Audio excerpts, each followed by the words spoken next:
नमस्कार सर्वांना. वृषाली किचन कट्टा या आपल्या यूट्यूब चॅनल सर्वांचे मनपूर्वक स्वागत. आज आपण बनवणार आहोत खोबऱ्याची चटणी. तर त्याच्यासाठी आपण खोबरं किसून घेतलं आहे. आता ते खोबरं आपण गॅसवर थोडा वेळ भाजून घेऊयात, की त्यामुळे खोबऱ्याची जी चटणी आपण बनवतो की त्यामुळे त्याला खूप छान टेस्ट येते आणि ती थोडे जास्त दिवसपर्यंत आपण वापरू शकतो. आता तुम्ही बघू शकतात, खोबरं आपण छान प्रकारे भाजून घ्यायचं आहे.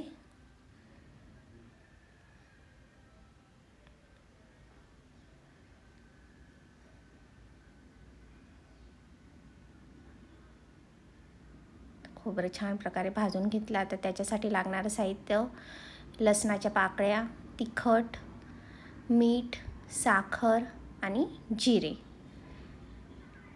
आता एका मिक्सरच्या भांड्यामध्ये आपण जो आपण खोबऱ्याचा किस भाजून घेतला आहे तो आपण टाकणार आहोत.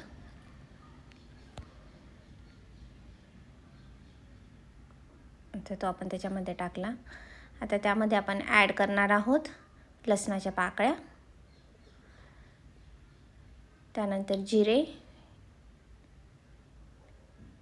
त्यानंतर लाल मिरची पावडर, चवीपुरता मीठ आणि साखर चवीपुरता, की त्यामुळे चटणीला खूप छान अशी चव येते. आता हे छान ग्राइंड करून घेतलं आपण. तुम्ही बघू शकता, ग्राइंड केल्यानंतर सर्व मिक्स करून घ्यायचं छान आणि खूप चवीला सुंदर अशी आपली चटणी तयार होऊन रेडी आहे. तुम्ही नक्की ट्राय करा.